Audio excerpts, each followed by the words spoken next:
नमस्कार दोस्तों, मैं पायल अरोड़ा आपके खुद के चैनल पर आपका स्वागत करती हूँ। जैसा कि आपको पता है कि एनसीईआरटी की बुक्स 9th क्लास की अपने स्टार्ट की हुई है, तो उसके अंदर हम रूस की क्रांति, रशियन रेवोल्यूशन कर रहे थे, यूरोप में सोशलिज्म कर रहे थे, यूरोप में समाजवाद का हम टॉपिक कंसल्ट कर रहे थे। हमने देखा कि यूरोप में किस तरह समाजवाद की स्थापना हुई, कौन कौन रिस्पॉन्सिबल थे उसके लिए, और यूरोप के ही एक एरिया फ्रांस की हम पहले बात कर चुके हैं फर्स्ट चैप्टर के अंदर। सेकेंड चैप्टर के अंदर हमने रूसी क्रांति, रशिया की क्रांति के बारे में बात करनी है। कल हमने देखा था कि क्या क्या उसके अंदर हुआ, कौन शासक था, क्या रीजन रहे। अभी ये जो पिछली वीडियो थी उसके अंदर एक कमेंट सेक्शन के अंदर क्वेश्चन पूछा गया था कि मैम जो नेपोलियन बोनापार्ट था फ्रांस की क्रांति से रिलेटेड, तो उसका अंत और उसके साम्राज्य का विस्तार के बारे में पूछा गया था कि नेपोलियन बोनापार्ट था वो हुआ क्योंकि नेपोलियन बोनापार्ट ने अपना शासन वहां स्थापित कर दिया, खुद को सम्राट घोषित कर दिया। जैसे ही खुद को सम्राट घोषित किया और अपने साम्राज्य का वो विस्तार करने लगा और लमसम पूरे यूरोप के ऊपर उसने अपना शासन कर लिया। लेकिन 1815 के अंदर वाटरलू का जब वो युद्ध हुआ, वहां पर नेपोलियन की हार हुई और उसने जितने भी शासक जीते हुए थे उन सबको फ्री कर दिया गया और उसकी वहां पर मृत्यु हो गई और उसका शासन वहीं खत्म हो गया। तो ये था नेपोलियन बोनापार्ट का। एक दैवीय सिद्धांत के बारे में पूछा था कि फ्रांस के अंदर दैवीय सिद्धांत जो चल रहा था, मतलब राजा का बेटा ही राजा बनता था, परंपरावाद चल रहा था वहां पर, वंश परंपरा के अकॉर्डिंग ही सिस्टम चल रहा था और उन्हें ही गॉड माना जाता था, उन्हें ईश्वर माना जाता था, उन्हीं की ही सत्ता स्थापित थी। इस वजह से इसको ये नाम दिया गया था। ये दो क्वेश्चन कमेंट सेक्शन के अंदर पूछे गए, इसलिए पहले इनको क्लियर करना मैंने जरूरी समझा। अभी अपन चलते हैं रूस की क्रांति की, बिना टाइम वेस्ट करते हुए अपने टॉपिक स्टार्ट करते हैं। Let's start the topic. Please इस वीडियो को लाइक करें और अगर आप इस चैनल पर नए हैं तो इस चैनल को सब्सक्राइब करें और साथ में जो बेल आइकन है उसे दबाना ना भूलें।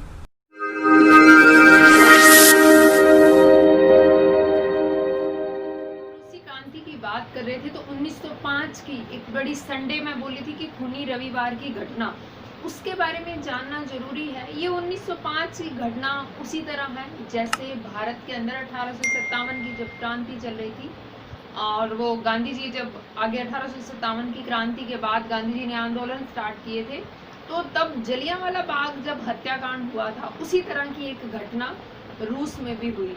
तो वो चीज़ 1905 के अंदर, उस दिन रविवार था, बहुत लोग मारे गए थे, इस वजह से इसे खूनी रविवार की घटना या ब्लडी संडे की घटना भी कहते हैं। उस घटना के बारे में हमारा जानना जरूरी है क्योंकि हमने देखा कि पीछे जैसे 1857 की क्रांति असफल हुई, उसके बाद देश को आज़ादी मिली 1947 में, उसी तरह ये भी रेवोल्यूशन जो था, इसकी जो मुख्य भूमिका थी, बेस बनाने का काम इसी घटना ने किया और उसके बाद फ्रीडम मिली। उस घटना के बारे में देखते हैं क्या थी वो घटना, खूनी रविवार की घटना। ये घटना थी 22 जनवरी 1905 की, 22 ऑफ जैन 1905, 1905 की ये घटना है। क्या हुआ था, लमसम 4,14,000 लोग इसके अंदर बेवजह ही मारे गए थे। एक शांतिपूर्ण जुलूस निकला हुआ था, उसके ऊपर जार निकोलस के ऑर्डर से अटैक किया गया, गोलियां चलाई गई। क्या था उस दिन, रूस ने रूस की जो जार सेना थी, जार निकोलस जो वहां का शासक था, पूरा नाम नहीं लिखा मैंने, निकोलस, सेना ने शांतिपूर्ण मजदूरों तथा उनके बीवी बच्चों के जुलूस के ऊपर गोलियां चला दी। ये गोलियां क्यों चलाई, क्या पूरा इंसिडेंस था, उसकी पृष्ठभूमि जाननी जरूरी है। हालांकि हमने देख लिया कि जलियांवाला बाग हत्याकांड, हमने देखा कि जनरल डायर ने गोलियां चला दी थी। पीछे रीजन क्या था, क्या सोचकर गोलियां चलाई गई थी, उसी तरह इसकी भी कुछ पृष्ठभूमि, इस खूनी रविवार की भी एक पहले भूमिका है, वो क्या है उसको भी देखते हैं, इसकी पृष्ठभूमि क्या रही। औद्योगिक क्रांति के दौरान जो 1870 में सेंट पीटर्सबर्ग में हड़ताल चल रही थी, वहां के ही रूस के अंदर सेंट पीटर्सबर्ग था, वहां क्योंकि औद्योगिक क्रांति चल रही थी, यूरोप के अंदर काफी उद्योगों का उदय हो चुका था। कार्ल मार्क्स की भी बात की हमने कल कि मजदूर संघर्ष हुए थे, वर्ग संघर्ष के बारे में बात की थी, तो औद्योगिक क्रांति चल रही थी। तो औद्योगिक क्रांति के दौरान 1870, देखो 1905 की घटना है, उसका बेस कहाँ से बैठ रहा है, 1870 1870 से 1870 के अंदर जो पीट्सबर्ग के अंदर हड़ताल हुई और 1890 में हड़ताल की गतिविधियां बहुत ज्यादा अधिक होने लगी। 1897 तक 97 तक कार्य दिवस जो 11 घंटे उनके ऊपर प्रतिबंध लगा दिया गया। मजदूरों को काम दिन में 11 12 कम से कम बहुत ज्यादा घंटे काम करना पड़ता था और उन्हें वेतन बहुत कम मिलता था। तो मजदूरों के कार्य दिवस पर 11 घंटे पर प्रतिबंध लगाने के लिए अलग अलग टाइप की हड़तालें की गई। मजदूरों ने काम बंद कर दिया, एक अपने ग्रुप बना लिए। आपको बताया था कि अलग अलग पार्टीज बन गई थी हर एरिया के अंदर मजदूरों की, तो यहाँ पर भी पार्टी बन गई थी। 1897 में कार्य दिवस 11 घंटे पर प्रतिबंध लगा दिया गया। वहां पर उस कार्य दिवस पर जो प्रतिबंध है, मजदूरों का एक ग्रुप बनाया गया। उस ग्रुप को लीडर किसने किया उसकी बात करते हैं। वहां पर एक पुजारी थे, उनके पिता थे गैपोन। उन्होंने यहाँ पर मुख्य भूमिका निभाई इस रूप में। रूसी फैक्ट्री के मिल श्रमिक जो थे उनमें उन्होंने एक असेंबली बना ली और उनकी जो लीडरशिप की थी वो गैपोन ने की थी। तो गैपोन का नाम याद रखिएगा, पुजारी गैपोन नाम आता है इनके लिए क्योंकि इनके पिता पुजारी थे, तो पुजारी गैपोन नाम ही इनका आता है। तो इन्होंने लीडरशिप की और एक मजदूरों का एक संगठन बनाया और उसे असेंबली विधानसभा नाम दे दिया गया।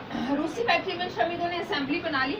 1904 में ये जो ग्रुप है, ये जो बनाया गया था असेंबली, इसकी सदस्यता लमसम हर श्रमिक ने ले ली। उसकी जो मेंबरशिप है हर श्रमिक ने ले ली। 19 जनवरी 1905 को क्या हुआ, ये जो गैपोन थे ये याचिका लेकर गए, एक बड़ा सा इन्होंने प्रपत्र तैयार किया। उसके अंदर मजदूरों के हित के अधिकारों की रक्षा के लिए काफी शर्तें लिखी हुई थी। उसके अंदर काफी प्रावधान थे कि भाई इस तरह मजदूरोों को कार्य दिवस इतना होना चाहिए, सैलरी उनकी इतनी इंची फिक्स किया गया और उनके मजदूरों के 8 घंटे कम से कम पूरे दिन के अंदर ऐसा किया गया कि पूरे दिन के अंदर 8 घंटे मजदूरों को रेस्ट के लिए दिए जाए। तो इस तरह की पुजारी गैपोन ने याचिका लेकर वो जार निकोलस के पास गए थे और वहां पर उन्होंने क्या किया, 22 जनवरी 1900 वहां पर गए तो वहां पर उन्हें कोई भी सेटिस्फेक्शन नहीं मिला, कोई अच्छा उत्तर उन्हें रिप्लाई नहीं मिला जार निकोलस के द्वारा। कोई भी उन्होंने आगे रिस्पॉन्स उन्हें नहीं दिया। वो वहीं पर बैठे रहे, कहने एक तरह का धरना दिया, शांतिपूर्ण धरना दिया। वहां बैठ गए कि हमारी डिमांड्स को कंप्लीट किया जाए, हमारी बात को सुना जाए। 19 जनवरी के चलते चलते 22 जनवरी तक पहुंच गए। 22 जनवरी 1905 में सेंट पीटर्सबर्ग के अंदर एक जन समूह बहुत बड़ी भीड़ एकत्रित हो गई, काफी लोग इकट्ठे हो गए। लेकिन जो गैपोन थे उन्होंने कहा था कि लड़ाई झगड़ा नहीं करना, हमें ये प्रपत्र देना है और हमने बात करनी है। तो वो बात करने के लिए तो वहां पर जो भीड़ इकट्ठी हुई उन्होंने क्या किया, एक धार्मिक समूह बना लिया, भजन गाते रहे, काफी धार्मिक जयकारे लगाते, इस तरह की उन्होंने वहां पर सिचुएशन सी बना ली थी और वहां बैठे रहे। जिस तरह हम जलियांवाला बाग से कंपैरिजन करें तो वैसाखी का मेला था, वहां पर जन समूह वहां एकत्रित हुआ था, धार्मिक आयोजन चल रहा था जलियांवाला बाग में। उसी तरह सेंट पीटर्सबर्ग के अंदर भी उन्होंने एक धार्मिक आयोजन की तरह लोग इकट्ठे हुए और धीरे धीरे क्या हुआ, वहां पर जो जार निकोलस का घर था जिसका नाम था सर्दियों का महल, वो जो महल था उसकी ओर गमन करने लगे कि हाँ, लेकिन वहां पर जार निकोलस तो अपने महल में था ही नहीं। ये लोगों को पता नहीं था कि वो अपने महल में नहीं है, लेकिन ये शांतिपूर्ण जुलूस, शांतिपूर्ण रैली निकल रही थी कि हमारी डिमांड्स को पूरा करो। इस पूरी रैली के अंदर कहीं भी विद्रोह नहीं था, कहीं पर भी झगड़ा लड़ाई नहीं थी, कहीं पर भी हथियार नहीं प्रयोग किए गए थे। एक शांतिपूर्ण रैली निकाली जा रही थी जार निकोलस के घर के आगे से, उसके महल के आगे से, कि हाँ हमारी डिमांड्स को कंप्लीट करो, हमारी बात तो कम से कम सुनो। डिमांड्स कंप्लीट करना या ना करना वो बाद की बात है, लेकिन हमारी बात तो कम से कम आप सुनो। लेकिन जार निकोलस जो कि महल में नहीं थे, उन्होंने कहीं वो बाहर गए तो उन्होंने वहां से ऑर्डर दिया कि सेना को कि जितने भी यहाँ पर जुलूस रैली के अंदर लोग हैं उन पर गोली चला दी जाए। सेना ने उनका ऑर्डर माना और गोलियां चला दी। 23 जनवरी 1905 के अंदर ये घटना हुई। 22 जनवरी 1905 के अंदर ये घटना हुई और इस दिन संडे था, इस वजह से इस पूरी घटना को ब्लडी संडे, खूनी रविवार की घटना का नाम दिया था। इस घटना ने ही कहीं ना कहीं एक बेस बनाया और लोगों के अंदर क्रांति का बीज जो था वो इतना ज्यादा उजागर कर दिया कि आगे जाकर ये क्रांति अपने सिर पर चढ़कर कर और राजा निकोलस का जो शासन था उसको खत्म कर देगी। इस ब्लडी संडे के बारे में बताना इसलिए जरूरी था कि आगे जैसे जैसे हम क्रांति के चरण पढ़ेंगे तो हमें पता होना चाहिए कि ब्लडी संडे की घटना क्या थी। तो इस वजह से ब्लडी संडे की घटना, क्योंकि ये भी काफी इंपॉर्टेंट है हमारे चैप्टर के अंदर और आपकी बुक में भी दिया हुआ है, 9th क्लास की बुक आप देखोगे उसमें भी ये घटना के बारे में दिया हुआ है, क्योंकि ये उस स्वतंत्रता संग्राम का, गणतंत्र को स्थापित करने का और उस राजा के शासन को खत्म करने का कहीं ना कहीं ये एक घटना बेस थी। जिस तरह 1857 की क्रांति इंडिया के रेवोल्यूशन की आजादी का बेस थी, उसी तरह ये 1905 की घटना भी इस रेवोल्यूशन का बेस थी। तो जिससे बोलते हैं खूनी रविवार। 17 की क्रांति जो रूसी क्रांति है उसकी बात कर रहे थे, उसके अंदर जो मुख्य भूमिका निभाई वो 1905 के ब्लडी संडे ने, उस घटना ने निभाई और कहीं ना कहीं मजदूरों को काफी प्रोत्साहित कर दिया, कहीं ना कहीं उन लोगों को देश भावना के प्रति, अपने अधिकारों के प्रति जागरूक करने का काम किया। अब बात करते हैं 1917 की जो रूसी क्रांति हुई, वो तो था कि बेटी का 1905 के, जैसे 1947 के स्वतंत्रता संग्राम की बात करें तो 1857 के स्वतंत्रता संग्राम को हम नहीं डिनाई कर सकते थे। उसी तरह अगर ये 1917 की रूसी क्रांति की बात करें तो 1905 के उस ब्लडी संडे की घटना को हम डिनाई नहीं कर सकते। तो 1917 की क्रांति की मुख्यतः दो घटनाएं मेन है, मतलब कहीं ना कहीं कहें कि 1917 की जो रूसी क्रांति थी उसका बेसिक कंक्लूजन क्या निकला था।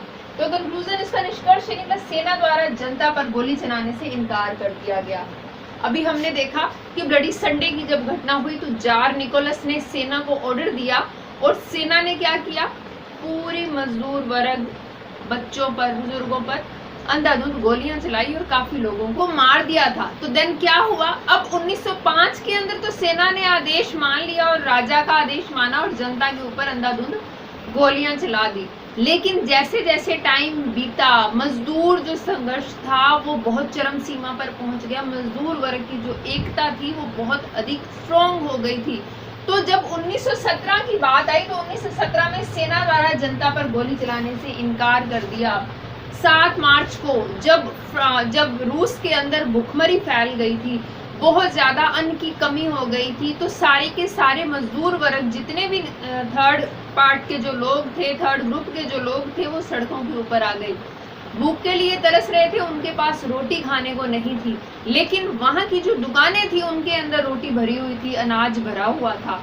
लेकिन उन लोगों के पास इतनी फैसिलिटी नहीं थी, इतना पैसा नहीं था कि वो उस अनाज को खरीद सके, क्योंकि बहुत ज्यादा महंगाई कर रखी थी, भ्रष्टाचार और रिश्वतखोरी बहुत ज्यादा थी।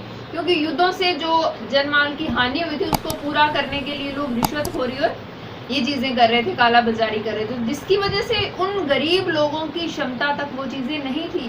क्यों? क्योंकि उन्हें मजदूरी भी कम मिलती थी, उनका शोषण भी होता था, काम भी उन्हें ज्यादा करना पड़ता था, तो उनके पास खाने के लिए रोटी तक नहीं थी। लेकिन बाजार में दुकानों के अंदर भरी हुई थी। तो पूरा का पूरा जो मजदूर वर्ग था, समूह था, ये पूरा जो लेबर ग्रुप था वो सड़कों पर आ गया और उन्होंने दुकानों के ऊपर हमले करने स्टार्ट कर दिए। अपनी भूख को शांत करने के लिए चोरी करना स्टार्ट कर दी, रोटी उनसे छीनना स्टार्ट कर दिया। तो जार निकोलस ने क्या किया, सेना को आदेश दिया कि जो जो इस तरह का विद्रोह कर रहा है, जो जो इस तरह की अहिंसा कर रहा है, जो जो देश के अंदर इस तरह की घटनाएं कर रहा है, उन्हें गोली मार दी जाए। तो सेना ने गोली मारने से मना कर दिया।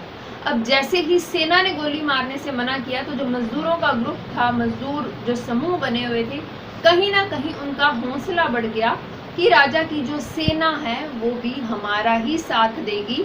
अगर यहाँ पर रेवोल्यूशन की जाती है, एक क्रांति उठाई जाती है इस राजा को खत्म करने के लिए, तो ये जो है सेना भी, वो भी हमारे साथ ही है। क्योंकि जो राजा की पावर सेना के द्वारा ही शो होती थी। सेना अगर साथ ना दे, पूरे सैनिक ही राजा का साथ ना दे, तो राजा अकेला क्या कर लेगा, कुछ भी नहीं कर सकता।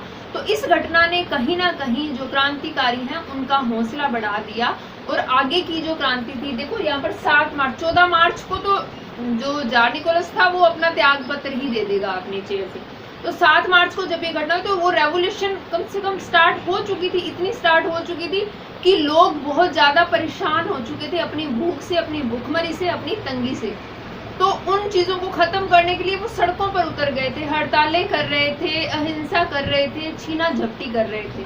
तो ये 7 मार्च को जैसे ये घटना हुई तो सेना ने जब मना कर दिया गोली चलाने से, तो उनका हौसला और बढ़ गया और उन्होंने तैयार हो गई कि हाँ अब रेवोल्यूशन, अब राजा का राजतंत्र का अंत होगा ही होगा।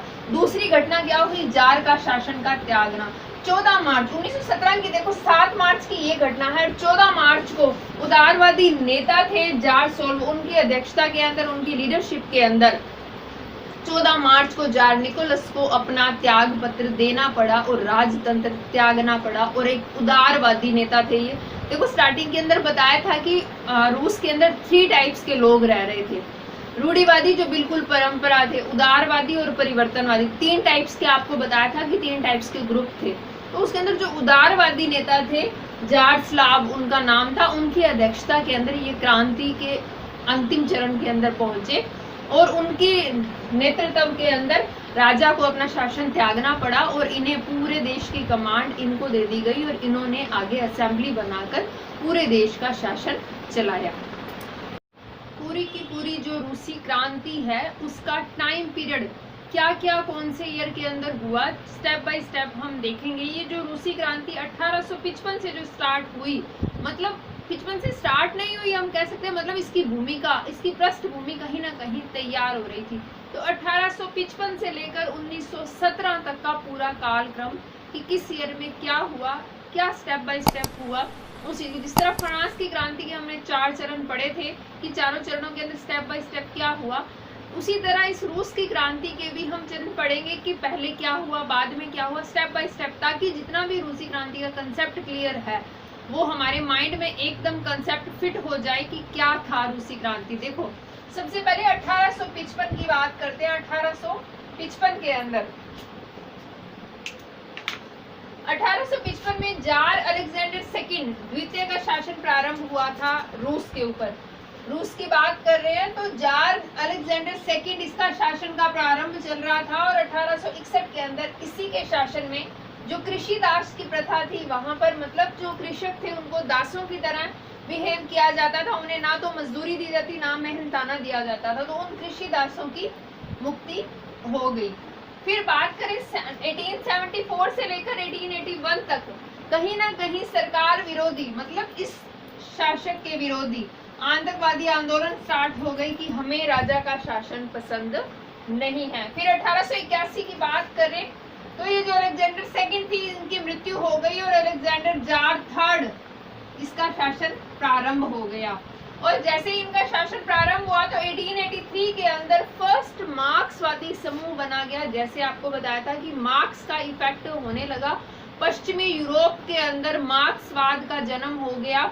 वहां पर वर्ग संघर्ष, जिस तरह की मार्क्स ने बताई अपनी जो मार्क्स जो थिंकर थे, उन्होंने अपना जो थिंकर थे, फिलोसफर थे, उन्होंने जो भी अपने व्यू दिए उसका कहीं ना कहीं यूरोप के ऊपर इफेक्ट पड़ने लगा और इन मार्क्सवादी समूह बनने लगे, मतलब उनको कॉपी करने वाले, उनके धारा के ऊपर चलने वाले। 1894 की बात करें तो निकोलस सेकंड का शासन स्टार्ट हो गया।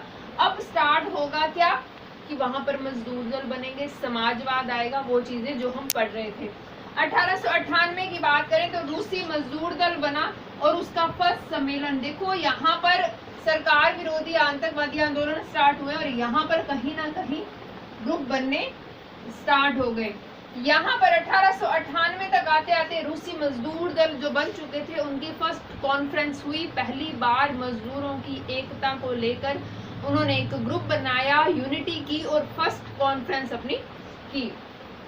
1900 में आए तो ये जो मजदूर दल थे इन्हें समाजवादी क्रांतिकारी दल बना दिया गया। समाजवाद की इनके अंदर भावना उत्पन्न होने लगी और पहला समाजवादी दल की स्थापना हम बात करें तो 1900 के अंदर हुई। समाजवाद का जनक किसे कहा जाता है ये आपको मैंने पीछे बताया है जो कल अपनी वीडियो पढ़ी थी। तो समाजवाद का जनक किसे कहा जाता है, इसका आंसर आप अपने कमेंट बॉक्स के अंदर देना कि समाजवाद का जनक किसे कहा जाता है। ये कल जब मैंने चैप्टर करवाया था तो उसके अंदर बताया गया था कि इस व्यक्ति को समाजवाद का जनक कहा जाता है।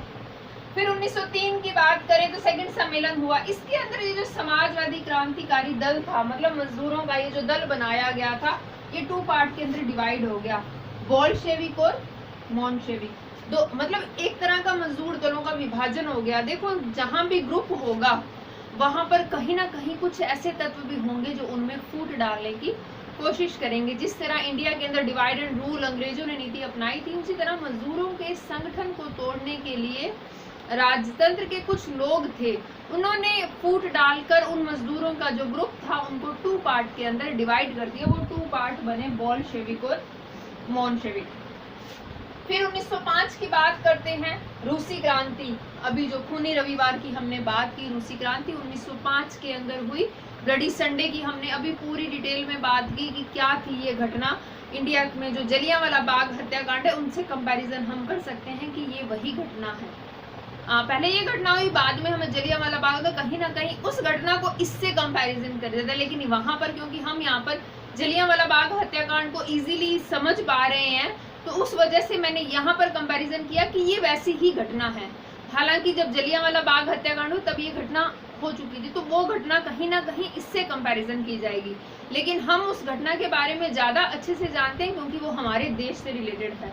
तो जलियांवाला बाग हत्याकांड की जो घटना है सेम वैसी ही ये घटना है, उसके बारे में हमने डिटेल से पढ़ा है। फिर 1905 को देखो, 1905 के अंदर ये घटना हुई, ठीक है, हमने अभी पढ़ी। फिर जब अक्टूबर आया तो अक्टूबर के अंदर एक घोषणा पत्र डिक्लेयर किया गया। आपको बताया था कि जब ये घटना हुई तो क्या इसका रिजल्ट रहा, तो वहां पर कहा गया कि रूस के अंदर ड्यूमा की स्थापना। ड्यूमा जैसे हमारे यहाँ पर संसद है, पार्लियामेंट है, वहां की जो पार्लियामेंट है उसे ड्यूमा कहा जाता है। रूस की जो पार्लियामेंट है उसे ड्यूमा नाम दिया गया था, एक तरह का नेशनल असेंबली है ये। तो हमने पार्लियामेंट कह ले, वहाँ की जो पार्लियामेंट थी, लेकिन उसका नाम जैसे हमारे यहाँ की संसद, हम संसद कहते हैं हमारी नेशनल असेंबली को, वहाँ की नेशनल असेंबली को ड्यूमा कहा जाता था। तो ड्यूमा की स्थापना हेतु चुनाव और शाही समझौते का प्रस्ताव दिया गया, जिसको अक्टूबर घोषणा पत्र कहते हैं। देखो ब्लडी संडे की बात याद रखना 1905 की, और अक्टूबर के घोषणा पत्र ये भी 1905 है। 1905 की ये 2 घटनाएं हैं, काफी इंपॉर्टेंट है, दोनों को याद रखना। इसके बाद पार्लियामेंट का एक लीडर बनाया जाएगा, एक प्रधानमंत्री नियुक्त कर दिया जाएगा। अभी उसके बारे में भी अपने क्लियर करते हैं। आगे की डेट देखो, 1905 तक हमने पढ़ा ब्लडी संडे की और अक्टूबर घोषणा पत्र की बात की। 1906 के अंदर देखो, जब वो घोषणा पत्र ड्यूमा की स्थापना की बात की, तो ड्यूमा की स्थापना के बाद मतलब वहां की पार्लियामेंट की स्थापना के बाद, ड्यूमा नाम याद रखिएगा, प्रथम राष्ट्रीय संसद बनाई गई और उसका प्रधानमंत्री बनाया गया स्टोलिपिन को। ये जो स्टोलिपिन थे उन्होंने कृषि सुधार प्रारंभ कर दिए, मतलब देश को कहीं ना कहीं सुधार में लाने का प्रारंभ कर दिया। फिर 1911 के अंदर इन स्टोलिपिन की हत्या कर दी गई। उन लोगों ने हत्या कर दी जो कुछ राजा के शासन से मिले हुए थे, कुछ राजा की परवाह करने वाले, मतलब राजा की साइड लेने वाले लोग थे। उन्होंने इस शासन को खत्म करने के लिए कहीं ना कहीं चीटिंग की, उस ग्रुप के अंदर ही फूट डालते गए, क्योंकि पहले ही हमने देखा कि जो मजदूर वर्ग है 2 पार्ट के अंदर डिवाइड हो गया था। तो धीरे धीरे उनके अंदर फूट बढ़ती गई और कहीं ना कहीं इनकी स्टोलिपिन की हत्या कर दी गई। 1915 की बात करें तो निकोलस जो सेकंड थे, देखो वहां पर जो राजा थे उन्होंने क्या किया, खुद को मुख्य सेनापति बना दिया, मतलब प्रधानमंत्री की, प्राइम मिनिस्टर की पोस्ट पर उन्होंने खुद को घोषित कर दिया कि मैं ही हूँ मुख्य सेनापति देश का, मैं ही शासक हूँ। 1916 के उनके देखो 1915 के अंदर उन्होंने खुद को घोषित किया, तो उसके बाद देश की स्थिति इतनी बुरी हो गई थी क्योंकि तभी जर्मनी ने रूस के ऊपर अटैक कर दिया था तभी। तो कहीं ना कहीं इन युद्ध आदि स्थितियों से आर्थिक स्थिति भी रूस की काफी खराब हो गई थी। तो 1916 के अंदर रूस में अनाज व ईंधन की कमी हो गई, लेकिन इनके शासन के अंदर कहीं कमी नहीं हुई, इनको किसी प्रकार की कमी नहीं फेस करनी पड़ी। ये अपनी पूर्ति कर रहे थे, पहला वर्ग भी अपनी पूर्ति कर रहा था, दूसरा वर्ग इन युद्धों का फायदा उठाकर रिश्वतखोरी और भ्रष्टाचारी के अंदर लिप्त हो गया और कहीं ना कहीं चीजों महंगाई को बढ़ा दिया गया। और ये जो मजदूर वर्ग था, कृषक वर्ग था, इन लोगों की पहुंच से सब कुछ बाहर हो गया था। तो रूस में अनाज और ईंधन की कमी हो गई, ना तो अनाज था उनके पास ना ही ईंधन था। तो 1917 के अंदर जो मजदूर वर्ग था उन्होंने हड़तालें स्टार्ट कर दी और विद्रोह कर दिया। आपको बताया था कि ये जो 2 घटनाएं मुख्य थी, जब इन्होंने ये हड़तालें कर रहे थे, विद्रोह कर रहे थे, तो सड़कों पर आ गए थे। तो कहीं ना कहीं जब निकोलस ने ऑर्डर दिया तो सेना ने गोलीबारी करने से मना कर दिया था, तो सेना भी इनके साथ हो गई थी। तो जैसे ही सेना भी इनके साथ हुई मजदूर वर्ग के, तो तानाशाही का अंत हो गया, जार निकोलस का जो शासन था वो खत्म हो गया। इस तरह ये पूरी की पूरी है रूसी क्रांति। मैंने ईयर वाइज इसलिए बताया कि कहीं भी कोई भी कंफ्यूजन ना रहे कि रूस की क्रांति के अंदर क्या क्या इंसिडेंट्स हुए। क्लियर है पूरा रूस की क्रांति की पृष्ठभूमि, कहाँ से क्या स्टार्ट हुआ, कहाँ पर क्या अंत हो गया, इस तरह रूसी क्रांति खत्म हुई।